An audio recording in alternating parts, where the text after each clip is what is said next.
Vou então tentar falar um pouco dos materiais e técnicas dos fortes, ver se consigo controlar bem o tempo. Portanto, este grupo no LNEC tem trabalhado muito nesta área do estudo de edifícios antigos. Realmente a nossa história, que é uma história fantástica, já tivemos aqui estas duas magníficas palestras sobre ela, está também muito relacionada com as construções e com os edifícios, e para mim é extremamente interessante poder de vez em quando trabalhar nesta interface. Bom, eu tinha aqui uns slides de enquadramento, mas vou passá-los porque claro que não precisamos de mais enquadramento para além daquele que temos tido. Portanto, nós estudamos os materiais. Este estudo foi desenvolvido a pedido da plataforma intermunicipal das linhas de Torres Vedras, portanto, no âmbito das comemorações do 2º centenário das linhas de Torres e no âmbito de um projeto financiado que houve, e destinou-se a estudar os materiais dos fortes para os conhecer e para haver o registro histórico desses materiais e também para melhor poder planear intervenções de conservação que foram necessárias e que virão certamente a ser necessárias. Portanto, estas fortificações foram realizadas num prazo, foram muitas fortificações, como acabámos de ver, realizadas num prazo curtíssimo de tempo e, portanto, foram utilizados os materiais provenientes dos próprios locais, foram utilizados de uma forma extremamente sapiente, não é? Para tirar deles o melhor possível, apesar da rapidez. E foram fundamentalmente usados dois tipos de materiais. A terra, nas muralhas e través, portanto, terra compactada e minimamente consolidada, mas não se tratava realmente da taipa militar que foi utilizada noutras construções militares. E pedra, portanto, a alvenaria de pedra e argamassas de cal aérea, como vamos ver a seguir, e determinadas zonas estratégicas que certamente foi considerado que exigiam maior resistência e maior coesão. Por exemplo, os paióis precisavam de resistir inclusivamente às explosões, não é? A história já tinha ensinado, entretanto, o Sr. Coronel falou da explosão do paiol de Almeida, portanto que era necessária bastante resistência e também túneis, zonas das canhoneiras, enfim, mas zonas relativamente limitadas é que foram feitas com alvenaria de pedra e argamassa de cal. Bom, apesar desta construção tão rápida e feita com meios muito limitados, como vimos, com as pessoas daqueles locais, portanto, estas construções obedeceram a planos rigorosos e a técnicas cuidadosamente selecionadas e cuidadosamente seguidas, como ilustram, por exemplo, os cuidadosos sistemas de drenagem de águas pluviais que foram realizados. Podemos ver aqui, enfim, as caleiras, as gárgulas, os sonhadores, tudo isso que ainda hoje existem e que certamente contribuíram muito para o bom estado de conservação e para a durabilidade, apesar de tudo, destas construções. Portanto, nós estudamos as argamassas de 5 fortes, de 2 das linhas defensivas. Portanto, podemos ver aqui Forte do Arpim, Forte do Alcaidão e os fortes, portanto, estes da primeira linha defensiva e da segunda linha, os fortes do Zambujal, da Feira e da Portela Grande. Podemos ver aqui imagens das estruturas destes fortes, das partes que foram realmente a alvenaria de pedra e argamassa, e foram estudadas as terras, portanto, das muralhas e dos través do Forte do Paço e do Forte da Feira. Como vamos ver a seguir, este estudo das terras, devido ao processo de recolha de amostras, é muito mais complexo do que das argamassas, em que podemos recolher pequenas amostras e, portanto, foram feitas menos análises. Talvez estejam a perguntar-se por que razão é que estudamos fortes diferentes para as argamassas e para as terras, mas teve a ver com o facto de se querer estudar alguma coisa de um forte de cada uma cada um dos municípios que faziam parte da plataforma. E, portanto, enfim, com o tempo de que dispunhamos e também com os recursos que havia para, enfim, para este trabalho, distribuímos isto o melhor que pudemos de acordo com a PILT, portanto, com a Plataforma Intermunicipal. Bom, em relação às amostras de argamassa, estudámos principalmente argamassas de revestimento, mas também argamassas de juntas, enfim, porque as argamassas de revestimento eram mais fáceis de retirar, tinham uma recolha muito menos intrusiva, não é? Mas também estudámos algumas argamassas de juntas, portanto, que seriam argamassas de assentamento, e verificámos que elas eram muito semelhantes. Bom, portanto, a seleção e recolha de amostras foi feita segundo a metodologia desenvolvida no LNEC, portanto, e já muito testada em muitos trabalhos pelo meu colega António Santos Silva, para argamassas de edifícios antigos em geral, e naturalmente foi tida em conta a importância das diferentes zonas, a importância e as diferenças das zonas em termos de técnicas e de materiais. Naturalmente foram escolhidos também materiais que eram nitidamente, que nos pareciam logo à partida ser originais, o mais antigos possível, e verificámos serem realmente originais, e de zonas, enfim, em relativo bom estado de conservação, mas de qualquer maneira verificámos que, de um modo geral, os materiais existentes estavam em bom estado de conservação. Bom, para o estudo destas argamassas utilizámos uma panóplia de técnicas. Na verdade, quanto mais técnicas utilizarmos, mais conseguimos aprofundar este conhecimento e, portanto, nomeadamente técnicas de caracterização física e mecânica e técnicas de análise mineralógica, microestrutural e química. Podemos ver aqui algumas imagens desse estudo.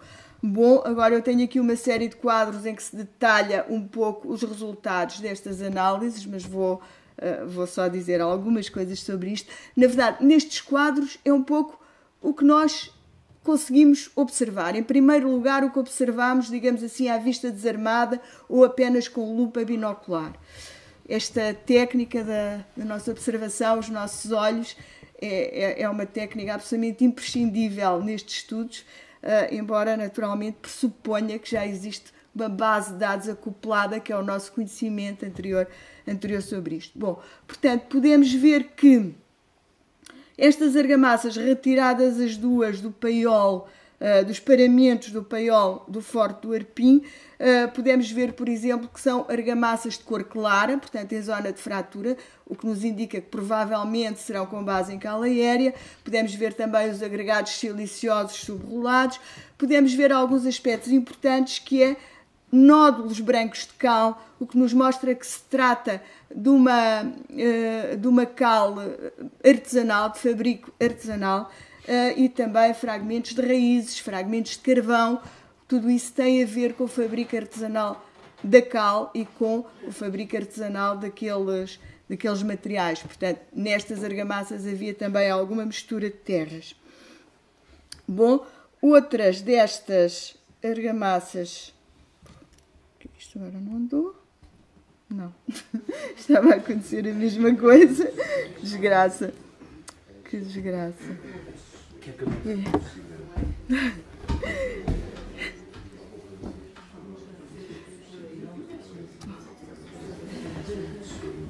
Bem, mas eu estava a fazer isto bem.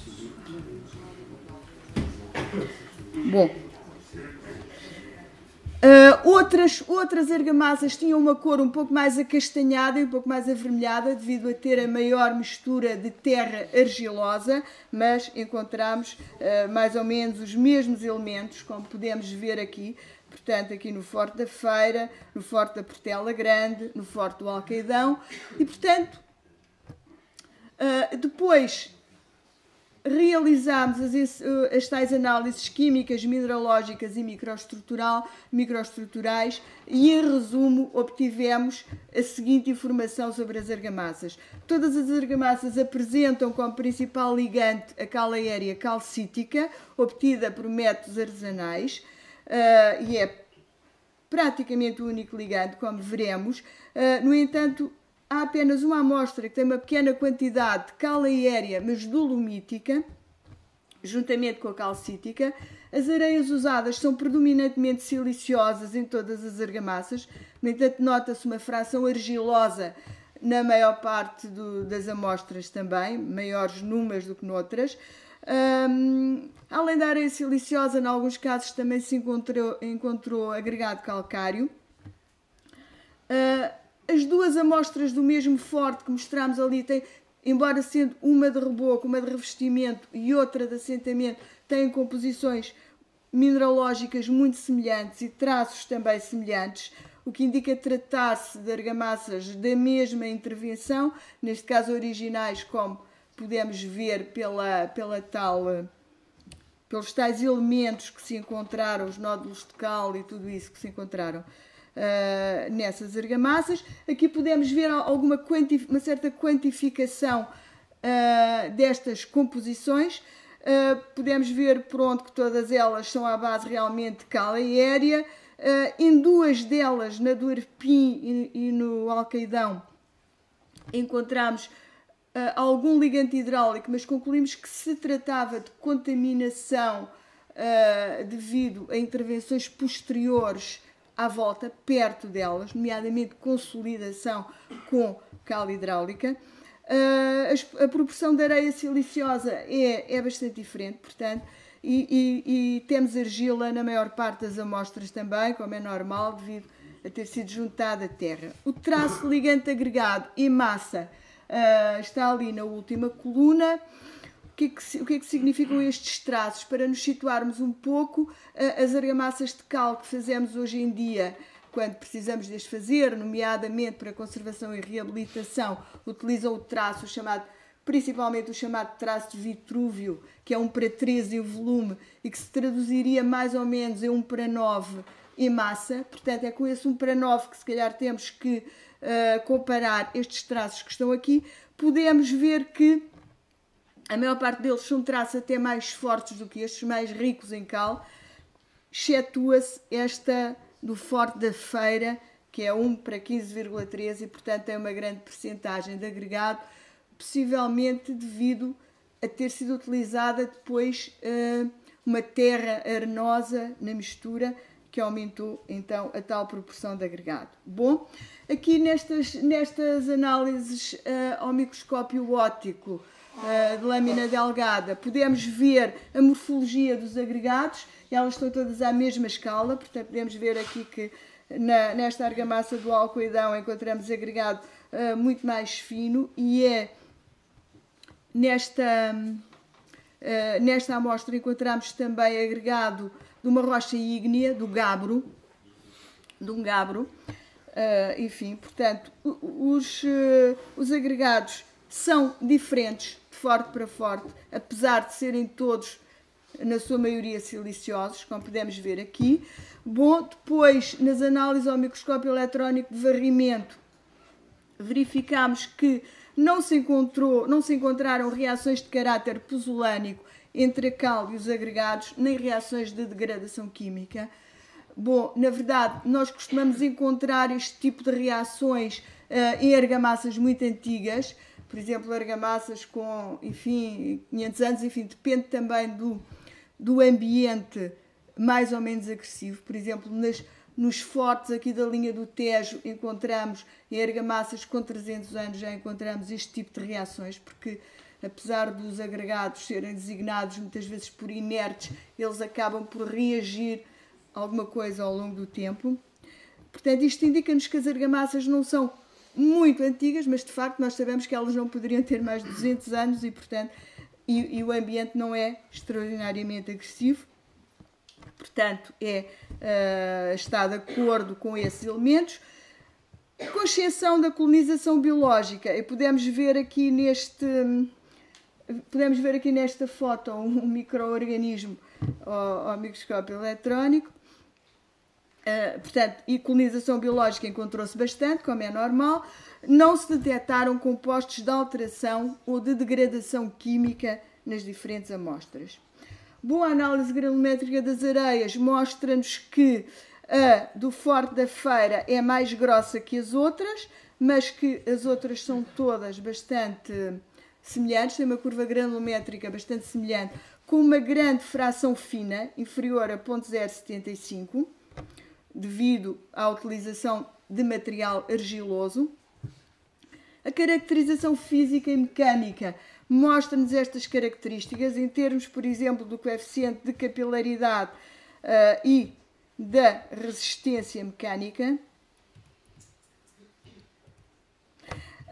Portanto, encontramos algumas argamassas mecanicamente fracas, provavelmente devido à sua grande percentagem de terra, e, enfim, uma delas com uma absorção de água relativamente elevada, as outras todas têm resistências perfeitamente normais para argamassas de cal, moderadas, mas suficientes, e absorções de água não muito elevadas. Portanto, encontram-se em bom estado de conservação. Em relação às amostras de terra, foi utilizada uma técnica de prospecções mecânicas no campo com amostragem contínua das terras. Podemos ver que é de facto uma análise uma recolha muito mais complexa, não é? Exigindo equipamentos de grande dimensão e que exigiu também cuidados especiais, porque não queríamos afetar as estruturas, naturalmente, queríamos afetar o mínimo possível as estruturas, e, portanto, fizeram sondagens desde a superfície até se atingir o substrato geológico natural na base da estrutura. 4 minutos. Portanto, esta metodologia teve como objetivos permitir a identificação e caracterização das terras até profundidades elevadas, fornecer alguma informação sobre o sistema construtivo dos fortes e tendo sempre presente que queremos evitar danos estruturais nestes elementos. De novo, para a caracterização das terras, utilizamos uma panóplia de técnicas, podemos ver aqui, e como resultados, vou passar aqui rapidamente estes slides e passar ao resumo que fiz sobre eles. Portanto, podemos ver aqui, observar o que encontramos. Portanto, 2 sondagens no Forte do Paço, um na muralha, outro no través, que mostraram composições muito semelhantes nestas terras, portanto, do mesmo forte, e depois no Forte da Feira, também na muralha e no través, em que já obtivemos algumas diferenças nestes casos. Portanto, resumindo os resultados obtidos, a composição mineralógica das amostras é aproximadamente, no Forte do Paço, a composição das 2 amostras é semelhante, sendo os minerais em maior proporção o quartzo, portanto, sílica, os feldspatos, mica e caulinite, minerais de argila, e a calcite. Do ponto de vista granulométrico, verifica-se que estas terras pertencem à categoria dos solos finos e verifica-se que estas características estão de acordo com as características litológicas da formação geológica local. Portanto, estão de acordo, confirmam a ideia de que se trata de terra retirada de umas zonas para outras, como o senhor general, enfim, não me lembro da patente que falou antes de mim, referiu. Portanto, eram solos de baixa plasticidade ou plasticidade média, e as terras podiam-se classificar como argila magra com areia e argila magra. Em relação ao Forte da Feira, as terras já apresentam características um pouco distintas entre a muralha e o través. No entanto, estão também de acordo com as características litológicas da formação geológica local nesse outro forte. Portanto, encontramos aqui terras não plásticas e terras de baixa plasticidade e solos de argila magra com areia e argila siltosa. Bom, em relação às conclusões, verificou-se, enfim, em resumo, que as argamassas são com base em cal aérea calcítica, argila proveniente da mistura de terra em elevada percentagem e agregados siliciosos. Nas amostras da Portela Grande e do Alcaidão foram detectados também, além dos siliciosos, agregados calcários. E na amostra do Forte da Feira, vestígios de cal aérea dolomítica, além da cal aérea calcítica. Os ensaios físicos e mecânicos realizados indicam que as argamassas estão em bom estado de conservação, com a provável exceção da amostra do Forte da Feira, mas quer dizer, enfim, a pouca resistência pode também não ter a ver com o estado de conservação, mas sim logo com o material utilizado. No Forte do Paço, Portanto, agora em relação à terra, às amostras de terra, no Forte do Paço, as sondagens efetuadas às muralhas e través revelaram material semelhante nesse mesmo forte. Já no Forte da Feira se notaram algumas diferenças, em qualquer caso, tratava-se de facto de solos do local. Os tarolos recolhidos nas sondagens evidenciaram a variação textural vertical das terras, correspondente provavelmente à utilização dos recursos terrosos disponíveis e mais facilmente escaváveis. As argamassas mostram agregados com naturezas mineralógicas muito distintas de forte para forte. Por outro lado, em cada forte, os agregados das argamassas utilizadas nos rebocos e nas juntas são muito semelhantes entre si. Também, em relação aos traços e ligantes, também em cada forte as argamassas são bastante semelhantes. Estes factos apontam para argamassas originais, datadas da época de construção dos fortes, e para o uso de materiais provenientes dos recursos geológicos locais. Queria terminar agradecendo à Plataforma Intermunicipal para as Linhas de Torres, que nos solicitou este estudo e, portanto, permitiu que o realizássemos, à Câmara Municipal de Torres Vedras, que estava, portanto, no sistema de rotação que eles tinham, estava à frente dessa plataforma na altura, e à doutora Ana Catarina Sousa, que na altura estava à frente do Gabinete de Arqueologia da Câmara Municipal de Mafra e que foi desde o início uma grande entusiasta deste estudo. E muito obrigada a todos também pela vossa paciência.